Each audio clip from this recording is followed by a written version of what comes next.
ونصلي على رسوله الكريم اما بعد فاعوذ باللہ من الشیطان الرجیم بسم اللہ الرحمن الرحیم۔ ناظرین کرام، آج ہم آپ صلی اللہ علیہ وسلم کے حدیث کے حوالہ سے 3 سب سے بڑے گناہوں کا ذکر کریں گے۔ آپ صلی اللہ علیہ وسلم کا پیارا صحابی حضرت عبداللہ ابن مسعود رضی اللہ تعالیٰ عنہ فرماتے ہیں کہ ایک مرتبہ میں نے نبی پاک صلی اللہ علیہ وسلم سے سوال کیا، ایُّ الذنب اعظم، یا رسول اللہ صلی اللہ علیہ وسلم کون سا گناہ سب سے بڑا ہے؟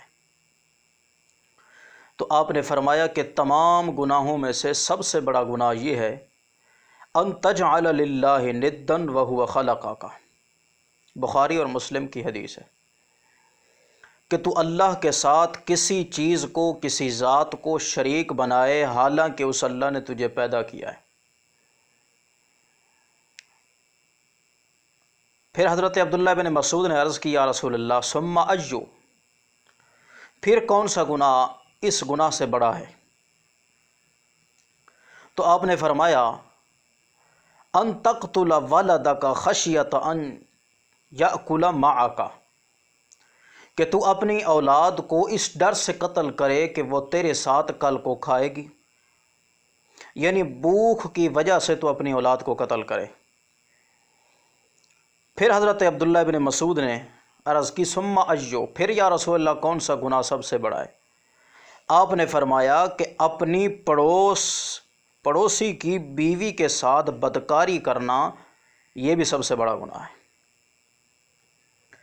تو اب ناظرین اس حدیث کو ذرا تھوڑا سا غور کر کے دیکھیے، سنیے کہ آپ صلی اللہ علیہ وسلم نے فرمایا کہ سب سے بڑا گناہ شرک کرنا ہے، یعنی اللہ کی ذات میں کسی کو شریک کرنا جب کہ اللہ نے تجھے پیدا کیا، اور ان کو اللہ کی ذات میں شریک کرنا کہ جس نے تجھے پیدا ہی نہیں کیا۔ اپنے خالق اور اپنے پیدا کرنے والے اور مربی کی ذات میں کسی غیر کو جو کسی چیز کا بھی مالک نہیں اس کو شریک کرنا، یہ سب سے بڑا گناہ ہے۔ اور شرک یہ اتنا بڑا گناہ ہے کہ اللہ کریم قرآن مقدس میں فرماتے ہیں ان اللہ لا یغفر ان یشرک بہ ویغفر ما دون ذلک لمن یشاء، کہ میں اللہ تمام گناہ چاہوں تو معاف کر دوں گا مگر شرک کا گناہ قطعاً معاف نہیں کروں گا جب تک کہ مشرک توبہ نہ کرے۔ تو ناظرین شرک سب سے بڑا گناہ ہے۔ اور دوسرا گناہ آپ نے فرمایا کہ ان تقتل ولدک خشیۃ ان یأکل معک، کہ اپنی اولاد کو بھوک اور افلاس کی وجہ سے قتل کرنا۔ دوستو 3 قسم کے تین قسم کے قتل شریعت کے اندر حق اور جائز ہیں۔ پہلا قتل کہ ایک شادی شدہ مرد یا شادی شدہ عورت نے بدکاری کی تو شریعت کا حکم ہے کہ گڑھا کھود کے اس کو کھڑا کیا جائے یا بٹھایا جائے اور اس کے اوپر پتھروں کی برسات کر کے اس کو پتھروں کے ساتھ مار دیا جائے۔ اس کو شریعت میں رجم کہتے ہیں، سنگساری کہتے ہیں۔ ایک یہ قتل حق ہے، جائز، لیکن حاکم وقت کر سکتا ہے، عام آدمی یہ کام نہیں کر سکتا، عام آدمی کو اجازت نہیں ہے حاکم وقت یہ کام کرے۔ اور دوسرا جائز اور حق قتل یہ ہے کہ انسان نے کسی کو قتل کیا، قصاص اور بدلے کے اندر اس کو قتل کیا جائے، یہ قصاص کا قتل بھی حق اور جائز ہے۔ اور تیسرا جائز قتل کہ نعوذ باللہ کوئی شخص مومن مسلمان ہو کہ ایمان و اسلام قبول کرنے کے بعد پھر وہ شخص پھر گیا، مرتد ہو گیا، تو اس کو 3 دن کی مہلت دے دی جائے، اگر وہ توبہ کر لے تو فبہا، اگر نہیں کی تو 3 دن کے بعد اس کو قتل کر دیا جائے، اس کا قتل کرنا بھی حق ہے، جائز ہے۔ یہ 3 قسم کے قتل ہیں جو شریعت نے جائز اور حق قرار دیے۔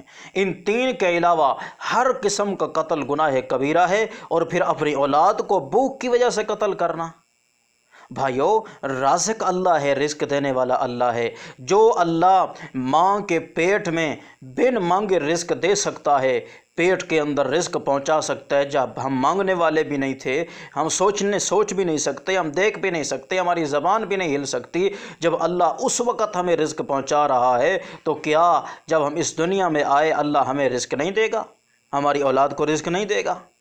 یہ غلط سوچ ہے۔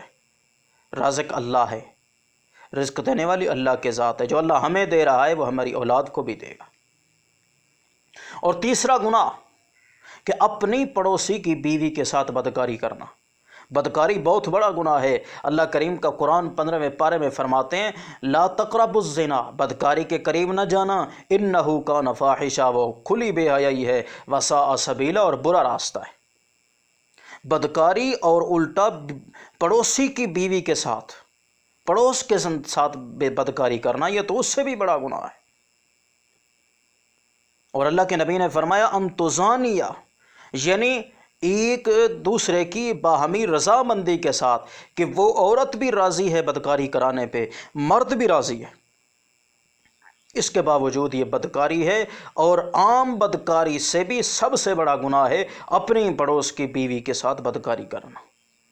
تو اللہ سے دعا ہے کہ اللہ تعالی ہمیں ان بڑے گناہوں اور غلیظ اور گندے گناہوں سے ہماری حفاظت فرمائے، ہمیں بچنے کی توفیق عطا فرمائے۔ وما علینا الا البلاغ المبین۔